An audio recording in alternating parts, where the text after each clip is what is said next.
खास दास की आस बस, श्वास श्वास परवास। पार्श्व करो मत दास को, उदासता का दास। ना तो सुर सुख चाहता, शिव सुख की ना चाह। तव तुति सरवर में सदा, होवे मम अवगाह। बोले देवादिदेव अतिशयकारी श्री चिंतामणि पार्श्वनाथ भगवान की जय। संत श्रोमणी आचार्य भगवान गुरुदेव विद्यासागर जी महाराज की जय। पूज्य निर्यापक मुनि पुंगव श्री सुधा सागर जी महाराज की जय। पूज्य मुनि श्री प्रणम्य सागर जी महाराज की जय। बोलिए परम पूज्य मुनि श्री वीर सागर जी महाराज की जय। महाराज श्री प्रीति जैन देहरादून से चरणों में बारंबार नमोस्तु करते हुए उनकी संज्ञा है। महाराज श्री अरिहंत भगवान का श्री वत्स का चिन्ह किस बात का प्रतीक होता है, कृपया मार्गदर्शन करें। जब हम सभी लोग प्रभु के दर्शन करते हैं, प्रभु की प्रतिमा में कुछ चिन्ह होते हैं। तीर्थंकर बालक की जन्म से ही शरीर में 1008 लक्षण होते हैं। 900 तो तिल और व्यंजन होते हैं और 108 विशेष चिन्ह महापुरुषों के होते हैं।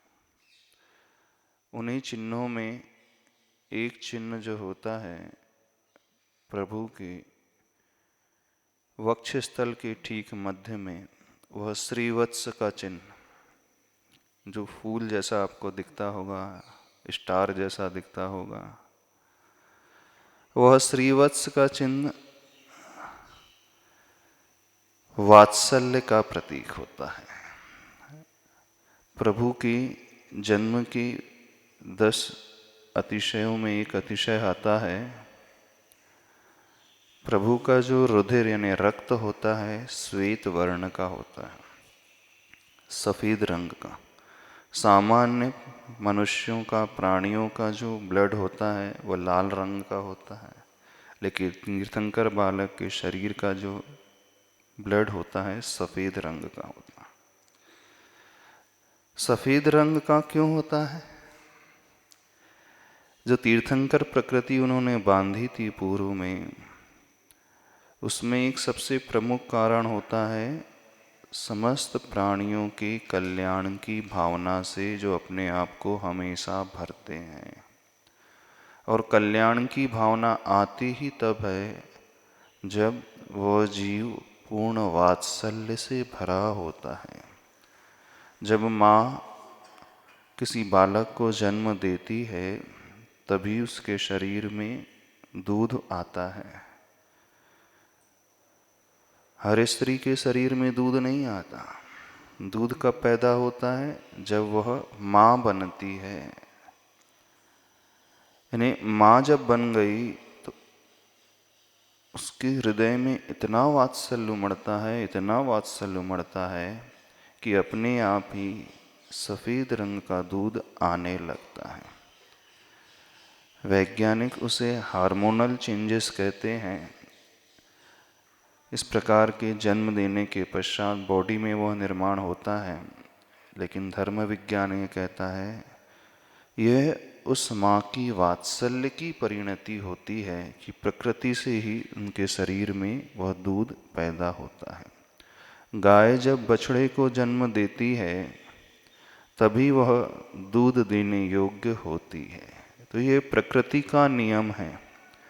ऐसे ही तीर्थंकर भगवान इतने विशिष्ट महापुरुष, कल्याणकारी पुरुष होते हैं कि वे संसार के समस्त जीव मात्र के प्रति, चाहे वह एक इंद्री हो, चाहे दो इंद्री हो, चाहे तीन इंद्री, चार इंद्री अथवा पंचेंद्री, मनुष्य, पशु, तिर्यंच, देव, नारकी, चतुर्गति में रहने वाले जितने भी जीव हैं, सबके प्रति यही भावना भाते हैं और उसी का प्रतीक होता है यह श्रीवत्स का चिन्ह।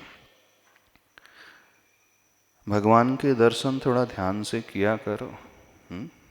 करते हो कि नहीं करते? नहीं करते, ऊपर ऊपर से करते हो, अंदर से कोई नहीं करते।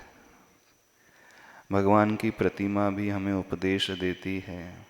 अब साक्षात भगवान हमें तो दिखते नहीं हैं। तीर्थंकर भगवान का दर्शन अभी इस वर्तमान काल में तो हो नहीं रहा है, लेकिन स्थापना निक्षेप से प्रतिमा ही हमें वह तीर्थंकर की दर्शन कराती है। इस भाव से करना चाहिए। तो सभी लोगों को अपने भीतर उस वात्सल्य के गुण को लेकर के आना चाहिए। आना चाहिए कि नहीं आना चाहिए? लेकिन कोई भी व्यक्ति वात्सल्य का गुण लेकर के नहीं आता है। वात्सल्य के भाव से यह जीव नियम से सातावेदनी कर्म का आश्रय करता है, और जब वो दुख से भरा हुआ होता है तो नियम से असातावेदनी कर्म का आश्रय करता है। देखना, एक बहुत अच्छा सूत्र है, पिछले दिनों भी कहा था आचार्य उमा स्वामी महाराज जी का, दुख शोक तापा क्रंदन वद परिदेव नान्यात्म परोभय स्थानान्य सदवेद्यस्य असतवेदिनी कर्म के आश्रव का हेतु। उसमें सबसे प्रमुख कारण है दुख। दुख क्या कहलाता है? आत्मा में पीड़ा लक्षण रूप जो परिणाम होता है वह दुख कहलाता है। आवाज थोड़ी सी व्यवस्थित। अब वर्तमान में देखें तो सबसे ज़्यादा असाता वेदनी कर्म अधिकांश जीव कमाते हैं। क्यों कमाते हैं? वो दुखी ही रहते हैं। दुख की कई फैकल्टीज़ हैं। जब आप चिंता में आ गए तो नियम से आपके भीतर विकल्प पैदा हो गया, दुखी हो गए। जब जब व्यक्ति टेंशन में आता है, नियम से वह दुखी है। स्ट्रेस लेवल में है, नियम से दुखी है। भय है, भय कर्म की उदीर्णा हो रही है, डर लग रहा है तो नियम से दुखी है। तो ये दुख उसे असाता वेदनी कर्म का आश्रय कराते हैं। अब देखना ध्यान से, 24 घंटे में कितने समय संसारी जीव डरता है, चिंता में रहता है, भयभीत होता है, तनाव में रहता है, स्ट्रेस लेवल उसका कितना बड़ा रहता है, और यहाँ तक कि वो डिप्रेशन में भी चला जाता है। होता है कि नहीं? ऐसा नहीं होता? मैक्सिमम टाइम जो है आज का हर व्यक्ति चिंतित है, बड़ा चिंता में, बड़ा परेशान। पूर्व कर्म के उदय से ऐसी परिस्थिति निर्मित हो गई कि वो थोड़ा सा दुख उसके जीवन में आ रहा है, कष्ट आ रहे हैं, लेकिन उस कष्ट के समय वो और ज़्यादा दुखी हो रहा है, यानी ऐसी भावना से प्रेरित हो रहा है, भर रहा है अपने आप को, और उससे नया असाता कर्म कमाते जाता है। असाता वेदनी कर्म का आश्रय तब भी होता है जब हम किसी को पीड़ा पहुंचाते हैं, कष्ट पहुंचाते हैं, शब्दों के माध्यम से, शरीर के माध्यम से, अथवा किसी का बुरा सोच करके। लेकिन सबसे ज़्यादा ये दुख कमाता है जीव, असाता वेदनी कर्म कमाता है चिंतित होकर के, भयभीत होकर के, टेंशन में आकर के। 24 घंटे में से अधिकांश समय किस में जाता है? निश्चिंतता रहती है आपकी, निर्विकल्पता रहती है। हाँ, मैक्सिमम लोगों जो हैं वे चिंतित ही रहते हैं, परेशान ही रहते हैं। भविष्य की चिंता, क्या होगा, शरीर की चिंता कैसे होगा, बीमारी ना हो जाए इसकी चिंता, बच्चे को कुछ ना हो जाए उसकी चिंता, दुकान बराबर चलेगी कि नहीं उसकी चिंता, जॉब अच्छा मिलेगा कि नहीं उसकी चिंता, बेटे की शादी हो रही है कि नहीं उसकी चिंता, पोता हो रहा है कि नहीं उसकी चिंता, हो गया तो वो कैसा है उसकी चिंता। कितने कारण हैं आपके पास? कितने सारे कारण हैं, ढेर सारे कारण। और ये कारण जो है दुख के रूप में कन्वर्ट हो जाते हैं, चिंता के रूप में कन्वर्ट हो जाते हैं, और वही चिंता वही दुख नए सिरे से असाता वेदनी कर्म का आश्रय करता है। तो हम दूसरों को दुख पहुंचा करके, कष्ट पहुंचा करके कम असाता वेदनी कर्म कमाते हैं, स्वयं चिंतित होकर के अधिक असाता वेदनी कर्म का आश्रय करते हैं। और व्यक्ति को लगता ही नहीं कि मैं पाप कर्म कमा रहा हूं। असाता वेदनी कर्म कहलाता है पाप कर्म। जितने भी हमें कष्ट हो रहे हैं आज, चाहे वो शारीरिक कष्ट हो रहे हैं, बीमारियां हो रही हैं, आर्थिक समस्याएं हैं, किसी को भी पारिवारिक समस्याएं हैं, आपस के संबंधों को लेकर के मनमुटाव है, एक दूसरे से नहीं पटती है, इसका सबसे बड़ा कारण क्या है? क्योंकि एकमात्र 8 कर्मों में असाता वेदनी कर्म ही ऐसा कर्म है जिसका हमें वेदन होता है, यानी जिसकी हमें फीलिंग होती है। वेदन इन द सेंस जिसे हम फील करते। ज्ञानावरण कर्म, ज्ञान की हम फीलिंग नहीं करते, दर्शन की हम फीलिंग नहीं करते, आयु की फीलिंग नहीं होती, नाम कर्म की फीलिंग नहीं होती, गोत्र कर्म की फीलिंग नहीं होती। जो संवेदना होती है, वेदन होता है। 8 कर्मों में एकमात्र असाता वेदनी कर्म है। या तो साता वेदनी कर्म का फीलिंग होगी अथवा असाता वेदनी कर्म की फीलिंग होगी। आचार्य भगवान कहते हैं 7 कर्म की फीलिंग नहीं होती। आपको ये फीलिंग होती कि आप मनुष्य हैं, ये आपके ज्ञान का विषय है कि आप मनुष्य हो। फीलिंग सुख अथवा दुख की ही होगी, इसके अलावा कुछ नहीं होगी। ज्ञान उस सुख में माध्यम बनेगा, पैसा उसमें सुखी होने में माध्यम बनेगा, सुंदर शरीर अपने आप में अच्छी भावना पैदा करने के लिए माध्यम है। लेकिन जो अनुभूति होती है, फीलिंग्स होती है, सुख अथवा दुख की ही होती है। इसके अलावा किसी प्रकार की अनुभूति, संवेदना, वेदन नहीं होता है हम यहाँ तो। और अधिकांश समय व्यक्ति जो है किसकी अनुभूति करता है? सुख की। बताओ, आप हिसाब लगाओ अपनी जिंदगी का। जितनी उम्र हो चुकी है, अधिकांश वक्त किस में बीता है? सुख का अनुभव में, दुख के अनुभव में। अब दुख का जब हम अनुभव करते हैं और उसमें विषाद करने लगते हैं, विकल्प करने लगते हैं, चिंता करने लगते हैं, डरने लगते हैं, अथवा टेंशन में आ जाते हैं, तनाव में आ जाते हैं, तो ये कारण नए सिरे से पुनः असाता वेदनी कर्म का आश्रय करने में बनते हैं। तो व्यक्ति को ये पता ही नहीं चलता है कि मैं पाप कर्म कमा रहा हूं। अधिकांश समय क्या लगता है, पाप कर्म तो तब आता होगा जब हम किसी को कष्ट पहुंचाएंगे, चोरी करेंगे, झूठ बोलेंगे, हिंसा करेंगे, है ना, कुशील का सेवन करेंगे, यही तभी लगता है ना। तो जब जब व्यक्ति दुखी होता है तब तब मानना होता क्या है? हिंसा ही हो रही है। किसकी हिंसा हो रही है? पर की नहीं, अपनी स्वयं की हिंसा। तो जब व्यक्ति वात्सल्य से भरता है, अच्छे गुणों से भरता है, किसी के बारे में अच्छा सोचता है, देखना उसका सबसे बड़ा फायदा क्या होता है? दूसरों का अच्छा होना अथवा नहीं होना मूल रूप से उनके कर्म पर आधारित है, लेकिन हमारे अच्छे सोचने से हमारे लिए साता वेदनी कर्म का आश्रय होने लगता है। जब हम निश्चिंत रहते हैं, निष्फिक्र रहते हैं, टेंशन फ्री रहते हैं, उस समय आनंद की अनुभूति अलग ही होती है। विज्ञान भी यही कहता है, मेडिकल साइंस भी ये कहता है, जितना व्यक्ति निश्चिंत रहेगा उतना ही फिट रहेगा, स्वस्थ रहेगा, मजबूत रहेगा।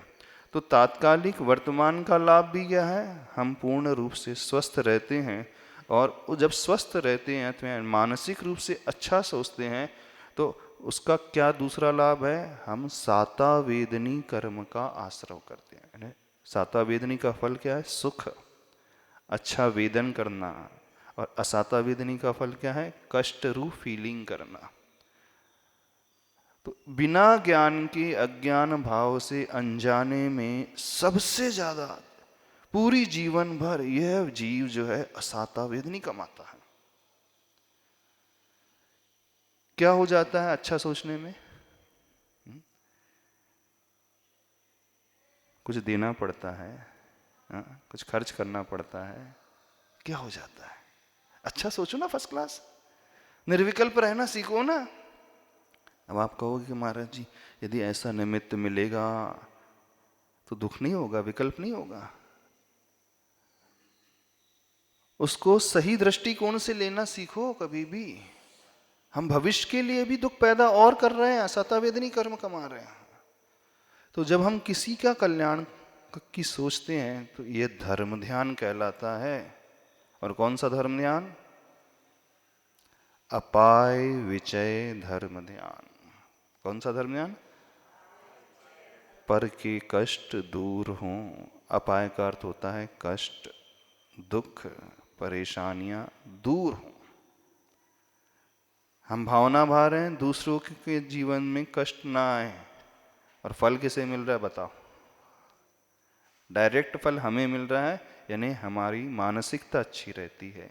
जब मानसिकता अच्छी रहती है तो हमारा बीपी नॉर्मल रहता है, हमारी हार्ट बीट्स जो है नॉर्मल रहती है। अभी वर्तमान में सभी देखते हैं ना, अब तो टेस्ट करने लगे होंगे, ऑक्सीमीटर आ गया सबका।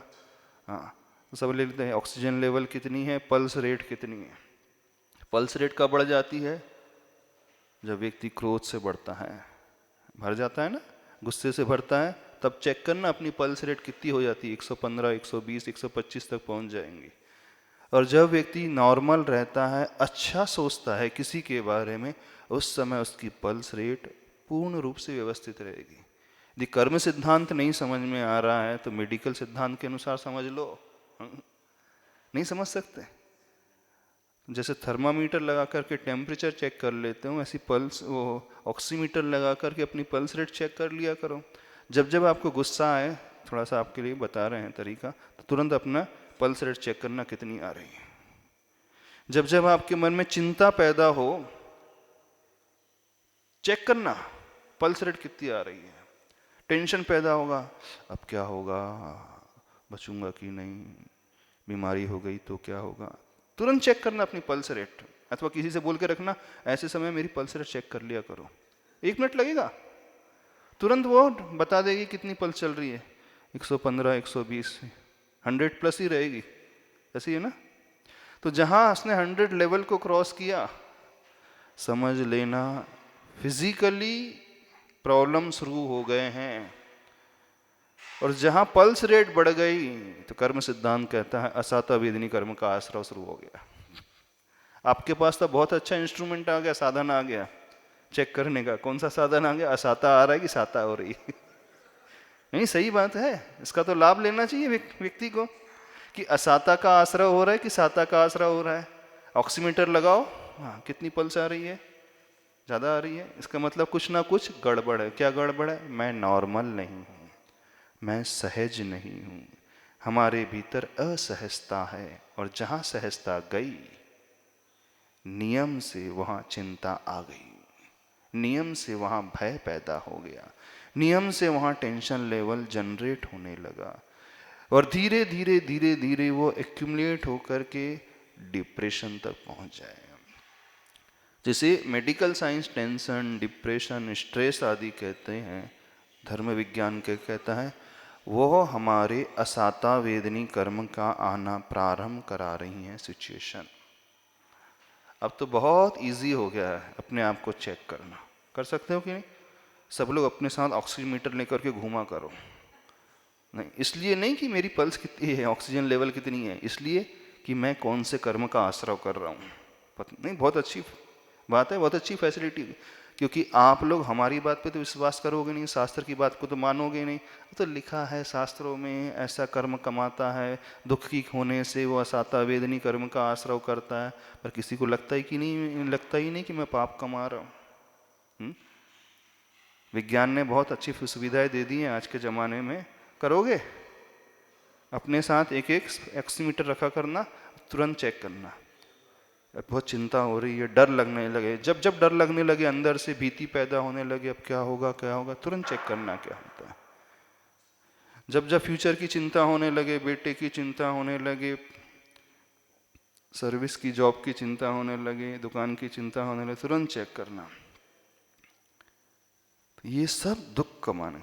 और जब जब हम वात्सल्य से भरते हैं, कल्याण की भावना से भरते उस समय चेक कर लेना। चलो हमारी बात को मत मानो, आप तो प्रैक्टिकल करके देखो, प्रयोग करके देखो, फिर उस प्रयोग में क्या निकल करके आता है तब स्वीकारना।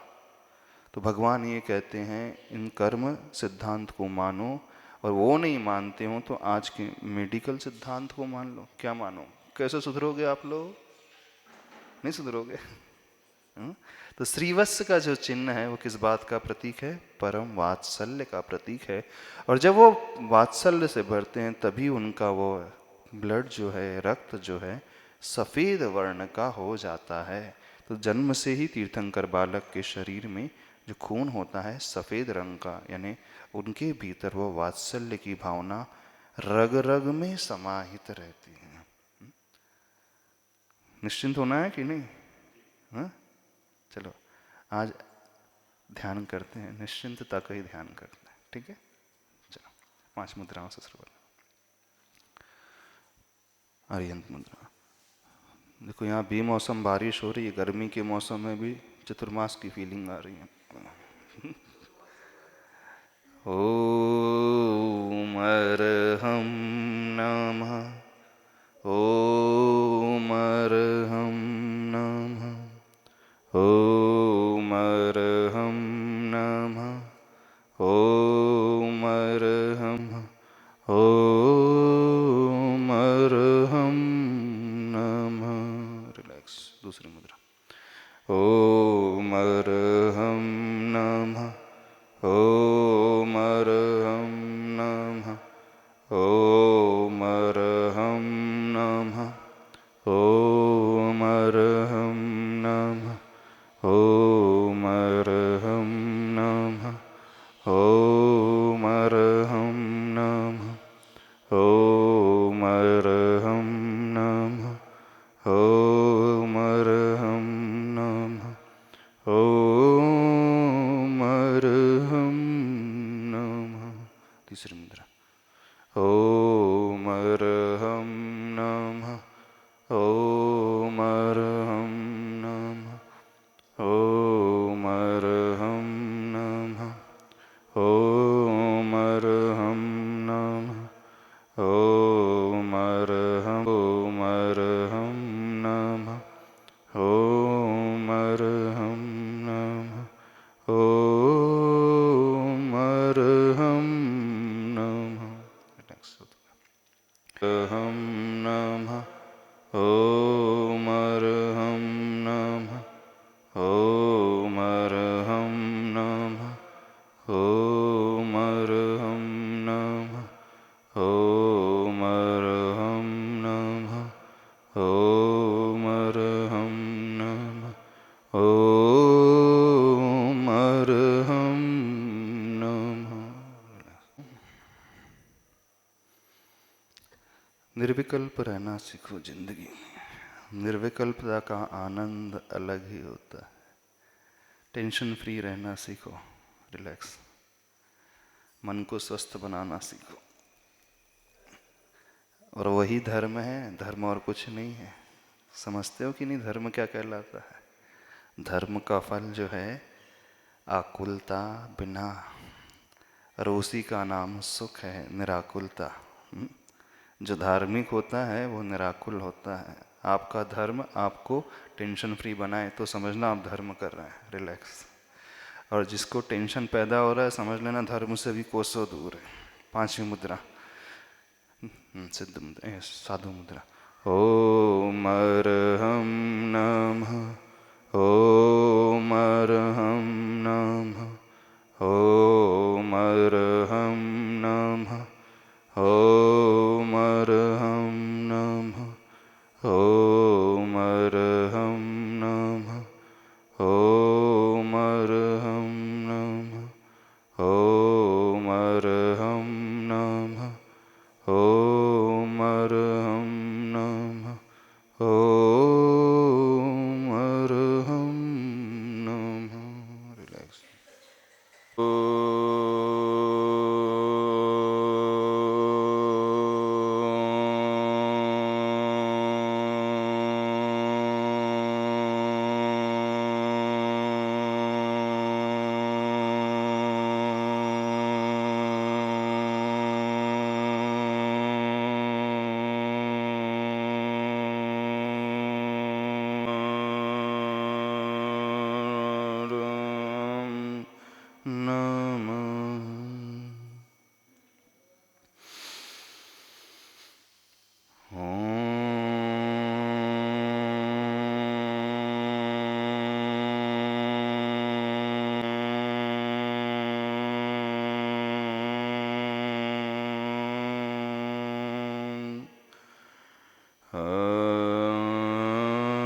भ्रामरी ध्वनि को पूरे मस्तिष्क में गूंजता हुआ सुनो।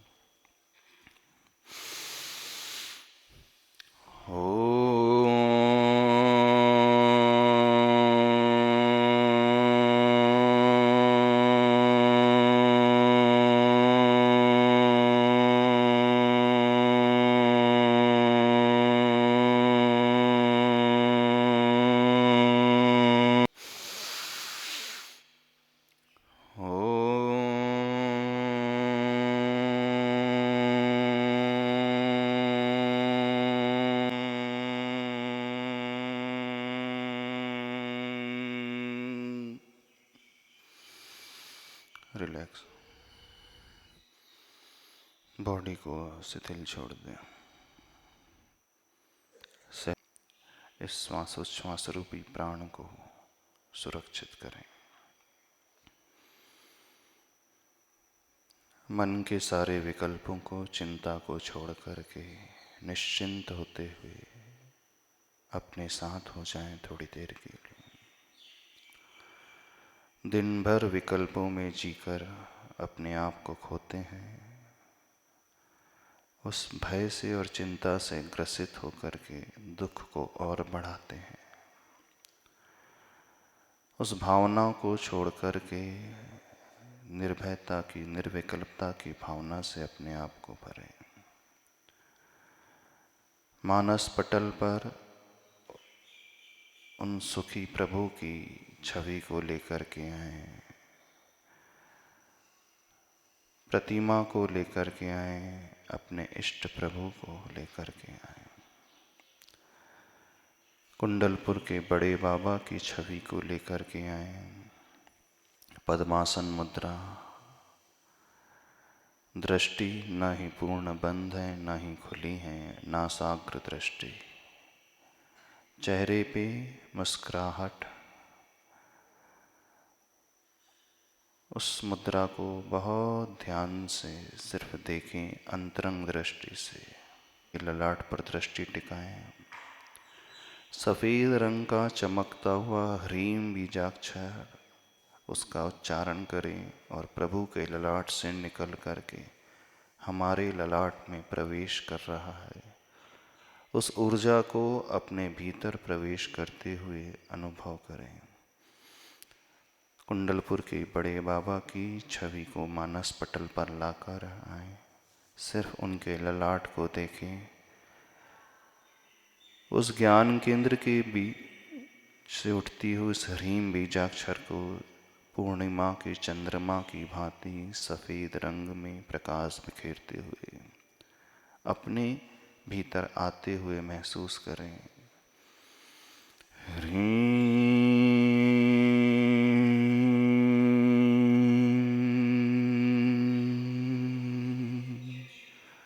प्रभु के दर्शन बहुत किए हैं, लेकिन उस ऊर्जा को लेने का प्रयास करें।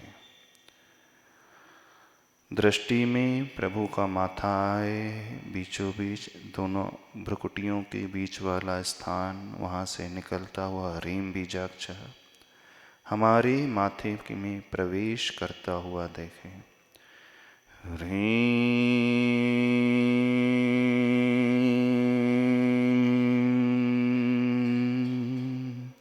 धारणा बनाएं, हमारे भीतर वह ऊर्जा प्रवेश कर रही है।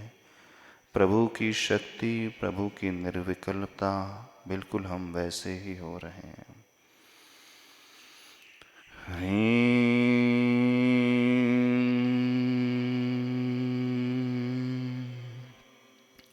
प्रभु की दाईं आंख पर ध्यान टिकाइए, राइट आइज को बड़े अच्छे भावों से देखें।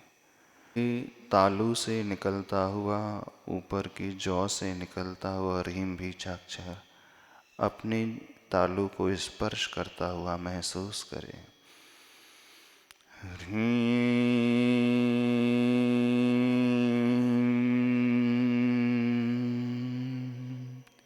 प्रभु की जिह्वा से निकलते हुए इस ह्रीम बीजाक्षर को देखें, अपनी जिह्वा में टच करते हुए देखें।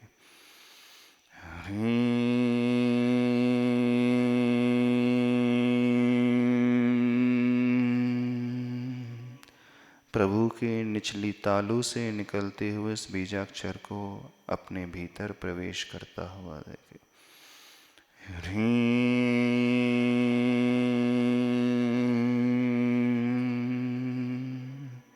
दृष्टि प्रभु की गर्दन की ओर लेकर के आए, जहाँ 3 ग्रीवा बनी हुई है, गर्दन में त्रिवली बनी हुई है। उन 3 रेखाओं को देखें। वहाँ से निकलते हुए इस प्रकाश के स्रोत को, ऊर्जा के स्रोत को निकल करके अपनी उस गर्दन में प्रवेश करते हुए देखें।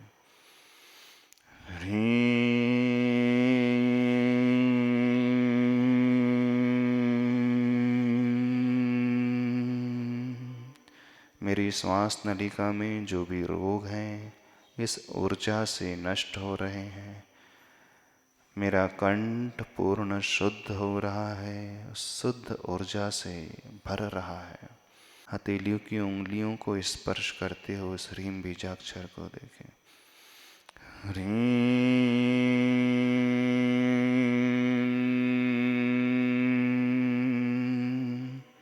दृष्टि प्रभु की जंघाओं की ओर लाएं। उस जंघा से निकलते हुए ह्रीम बीजाक्षर को अपनी जंघा में प्रवेश करता हुआ देखें।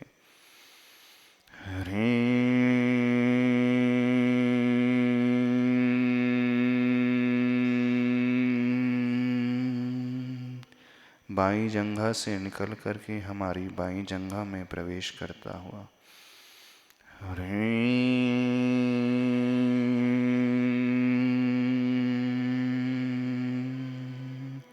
दृष्टि प्रभु के घुटनों की ओर लाएं। उस घुटने से निकलते हुए ह्रीम बीजाक्षर को देखें।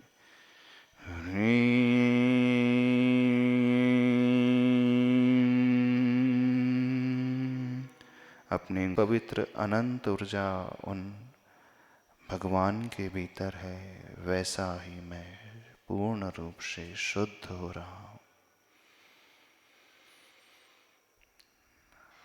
गहरी सांस लें।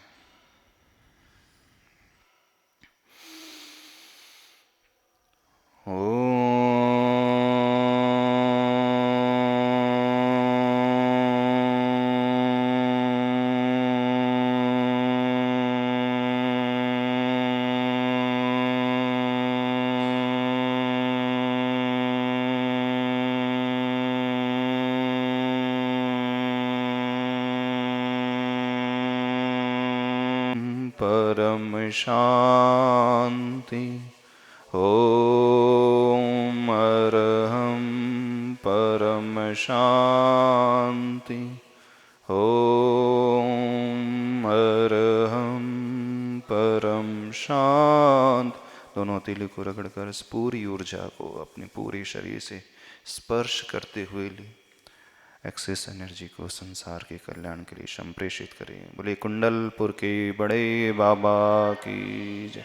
संत शिरोमणि आचार्य भगवान गुरुदेव विद्यासागर जी महाराज की